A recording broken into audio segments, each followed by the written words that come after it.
condemnation over the deaths from the UN, the United Kingdom, France, Russia and others.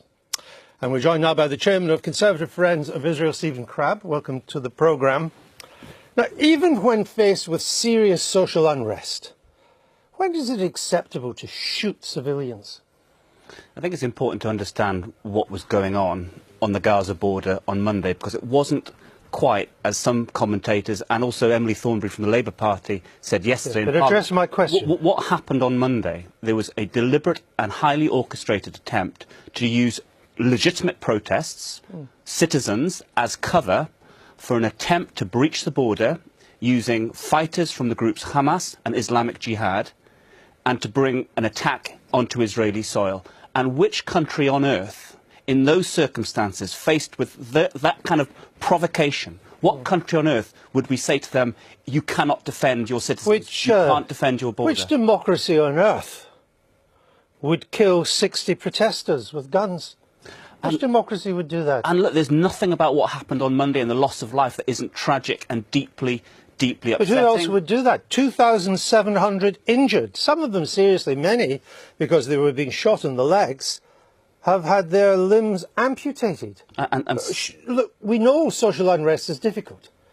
We know that this was meant to provoke, not arguing with that. We know Hamas was helping to stir it up. But is it not the job of a democracy to control large hostile crowds without mass fatalities? So you're right. So serious questions do need to be asked about the extent of the use of live fire, the extent of casualties. And by the way, Andrew, nowhere will the argument about this be more vociferous and more vocal than in Israel itself. That doesn't help the 58 people being buried. That's the hallmark of a democracy. Why do it? But as I said, we know it's difficult. This wasn't. We know there was provocation. But why result in 60 people, most of them unarmed, being shot? We know Hamas have tried various attempts over the years to breach the border and to kill Israeli citizens. They've tried rocket fire with some success in the early years, and that's been stopped. They've invested in industrial levels of tunnel building activity to breach the border. I know that's been stopped. Isn't it why you have anti-riot police? So you don't put in soldiers with automatic rifles.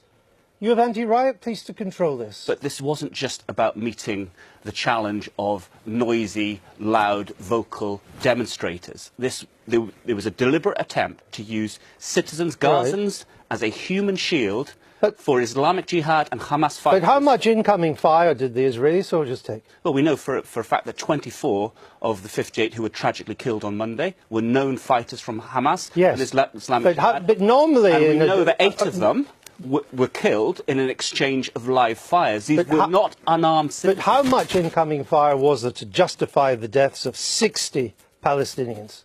Well, like I say, there are serious questions to be asked, and a group of us will be meeting the Israeli ambassador this afternoon, and we will be putting challenging questions to him about the tactics used at the border. But let's not escape... But you don't have a word of condemnation for this, do you? It's appalling what happened. Nobody looks on it... But you think it was justified?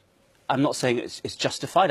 I agree with the Prime Minister. There needs to be an inquiry and serious questions asked about what happened. But it's also worth saying this was entirely predictable. The Israeli government, international observers have been warning for 2 months now that an event like this was being prepared for, that it was building up. But killing 60 people is disproportionate. That's my point. It's awful. 60 lost, 60 So it was people, wrong. Families mourning the loss of their loved ones. By the way, it's appalling. On a purely cynical level, it's a public relations disaster for Israel, isn't it? We ask no other country on earth to either stand down from defending its citizens or to outsource its defence to somebody else. Excuse me. So the choice is not between not defending yourself and killing 60 people with high-velocity weapons. There's lots of things in between. This country learned the hard way after Bloody Sunday that it's not a great idea to shoot unarmed protesters. Yeah. Why can't Israel learn that lesson too? Well, it needs to, and as I say, nowhere will the argument about this be more vociferous than in Israel itself. Since these demonstrations began over the past 6 weeks, over 100 have been killed. 100 Palestinians. How is that learning the lesson? Well, it's appalling, Andrew. It is absolutely appalling. Yeah, you keep on saying it's appalling, but you seem to think that there's nothing can be done with it except to come on here and not offer a word of condemnation for a disproportionate response to what was, I do not deny for a moment, a serious situation. Well, I know of no other country on earth that, faced with a deliberate attempt to kill its citizens, would stand back and allow it to happen. But you know of plenty of countries that would send in riot control rather than armed soldiers. Well, this is where the inquiry needs to be open and transparent and ask these Why do you need an inquiry to know that? Because there's a lot of what happened on Monday is being lost in the fog of argument, and there is a need to establish the facts, and condemnation will be given where it's due. The peace process was in life support before this happened. It's dead now, isn't it? Well, peace seems a very, very long way off, and while you have... Dead with each one of these live rounds that was fired by the Israeli Defence Force. While you have a Hamas regime in Gaza that's hell-bent on the destruction of Israel. And by the way, the leader of Hamas in Gaza was saying publicly and openly before this attack on Monday, we are going to tear down your border and come and rip your hearts out of your bodies. This is the kind of language that their leadership is using. But they can hardly do that up against the Israeli army, and you know that as well as I